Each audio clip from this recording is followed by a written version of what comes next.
चलो बताएं सर। मैं चरण सिंह पुत्र राम प्रताप, गांव बनावाड़ी, जिला फतेहाबाद का रहने वाला हूँ, सामने देखो, स्थायी निवासी हूँ। और मैं यहाँ जयपुर पहुँचने का मैं आप मीडिया लोगों से निवेदन करता हूँ। जो प्रकरण आपके सामने है, मैं आपसे अपील करता हूँ मेरी सुनवाई ज़्यादा से ज़्यादा करें, मेरी आवाज़ बने।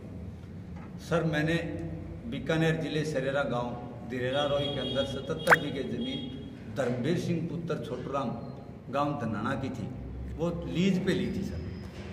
पहले साल के मैंने 50,000 रुपये उसको दिए और दूसरे साल के मेरे को 60,000 और तीसरे साल के 60,000 रुपये देने का काम मैंने किया। उसके बाद में उस ज़मीन में बंजर भूमि थी वो सर, बंजर भूमि को मैंने सुधार किया और मैंने सरसों की बिजाई की। मेरी सरसों मैंने अच्छी भली भांति निकाल करके मेरी सेल कर दी। उसके बाद में मैंने मेरा नरमा बिजाई किया, उसमें नरमा बिजाई रुई कपास जो बोलते हैं, समझ नहीं आ रहा तो मैं बता देता हूँ। तो वो नरमा मेरे एक मकान में था और यहाँ गांव ढिंगसरा से कोई ट्राली ट्रैक्टर किराए के लिए आई हुई थी, किराए का काम कर रहे थे वो यहाँ, और उनसे मैंने उनकी ट्राली में नरमा डाल लिया था।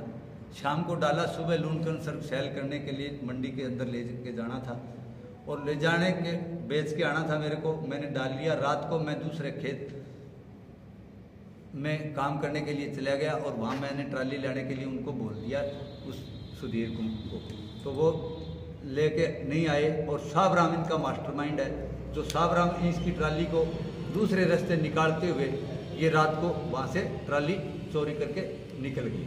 और लूनकन सर पीछे मैंने सुबह होते ही गाड़ी लेके किराए पे और मैं मलकी सर पहुँचा। इनके साथ एक जग्गी नाम का लड़का था मलकी सर का, तो वो मेरे को पता चला भी उनके पास मिलेंगे, तो वहाँ मैंने भाग के वहाँ गया, मैं गाड़ी लेके किराए पे करके, और वहाँ गया तो वो और उसका भाई दोनों मिले। उन्होंने मेरे को बताया, भाई आप साथ में थे, बताओ क्या हुआ। बोले हम साथ में, हम तो यहाँ उतर गए। यहाँ से उन्होंने एक बोतल दारू खरीदी है और वो ट्राली लेके निकल गए और यहाँ चाय पी के सुबह निकल गए। वो तो कम से कम हरियाणा पहुँचने वाले हैं। उन्होंने हमारे को ये बात बताई, दबाव डाला। तो उसके बाद में मैंने पता करवाया, ढिंगसरा के अंदर ट्राली पहुँच चुकी थी। और सहजरा सर पेट्रोल पंप पे मैंने पता किया तो वहाँ उस ट्राली की फुटेज आई। उसके बाद में 2 तारीख को 2/12/2022 को मैं थाना नापासर के अंदर पहुंचा। वहाँ मेरे को सुखदाराम हेड कांस्टेबल मिला। उन्होंने मेरे को एलानिया धमकियाँ देते हुए मैं एप्लीकेशन दी तो उसने मेरे को निकालने का काम किया। उसने बार बार ये बोला, मैं जाट हूँ, या कोई मुकदमा दर्ज नहीं होगा तुम्हारा, तो हरियाणा से आके क्या करना चाहता है। मैं कह साहब, मैं तो मेरी अपील कर रहा हूँ और जो मेरे साथ वाक़ा हुआ है वो मैं आपको जाहिर कर रहा हूँ, मैं तो कुछ नहीं कर रहा। उसने मेरे को एलानिया धमकियाँ दी और मेरा कागज़ उसने पकड़ लिया। फिर उसके बाद दूसरी बार मैं नापासर के अंदर आया तो महेश जी चिल्ला साहब SHO साहब से मैं मिला, उनसे बात की तो उसने यही जवाब दिया, यहाँ कोई मुकदमा दर्ज नहीं होगा, तू यहाँ से चला जा, क्यों बार बार चक्कर काट रहा है, पुलिस को परेशान कर रहा है। मैं वहाँ से निकल गया। उसके बाद में मैं मिला SP तेजस्वी गौतम बीकानेर से, तो उन्होंने क्या है कि उन्होंने भी कोई आश्वासन नहीं दिया, भाई यहाँ कुछ नहीं होने वाला। फिर मैं उमेश सिंह है उसका SP का रीडर, उसने मेरे को फिर धमकी दे दी, भाई तू यहाँ बार बार चक्कर ना लगा, यहाँ तेरा कुछ नहीं होने वाला, तेरा गया सो गया। चलो मैं वहाँ से फिर निकल गया। फिर मैंने 23/8/2023 को महानिरीक्षक महोदय DGP साहब ओम प्रकाश जी से मैं मिला। उनको मैंने एक परिवाद दी। वो परिवाद देते हुए उन्होंने कहा, भाई ठीक है, आपकी हम कार्रवाई करवाते हैं। उसने ये बात, ओम प्रकाश DGP नहीं होंगे, IG साहब सर, सॉरी सर, ना कोई दिक्कत नहीं, IG साहब ने ये कहा, भी मैं इसकी कार्रवाई करवाता हूँ, ठीक है सर।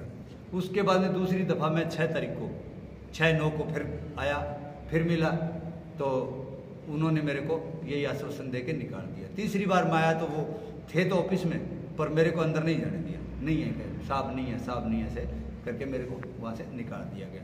270 किलोमीटर मेरा गांव पड़ता है, वहाँ से बार बार आने में तकलीफ भी होती है। 9 बार मैं कुल टोटल आ चुका हूँ इस बीकानेर के अंदर, धब्बे धक्के खा चुका हूँ। आज तक कोई प्रकरण नहीं हुआ, इसके ऊपर कोई एक्शन नहीं लिया गया। उसके बाद में मैंने संपर्क पोर्टल पे बार बार परिवाद दे चुकी है, जो सारे के सारे मैसेज मेरे पास में, अंक उनके मेरे है। उस पोर्टल को भी इस डिवीजन बीकानेर के डिपार्टमेंट के अधिकारियों ने ब्लैकमेल कर रखा है पूरे को। आज तक कोई भी अपराधी का इन्वेस्टिगेट के अंदर बयान अंकित नहीं किया गया। आज तक कोई परिवादी का इन्वेस्टिगेट के अंदर बयान अंकित नहीं किया, ऐसे झूठे साची रिपोर्ट बना करके इसको और पोर्टल पे वापसी भेज देते हैं। और भेजने के बाद वहाँ से हमारे पास फ़ोन आता है भाई डिपार्टमेंट द्वारा विभागीय कार्रवाई करते हुए आपकी रिपोर्ट को रद्द कर दिया गया है। एक इन्वेस्टिगेशन के दौरान मेरा मानना ये है सर, भाई वादी से कम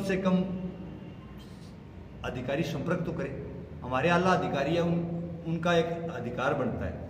आज तक किसी ने मेरे से इस मैटर के बारे में संपर्क भी नहीं किया।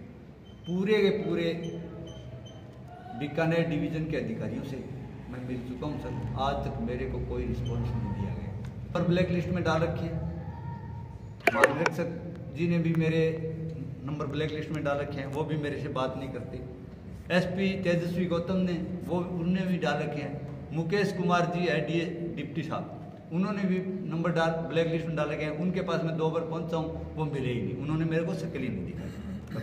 ज़्यादा से ज़्यादा मेरी बात मानो, मैं ये चाहता हूँ।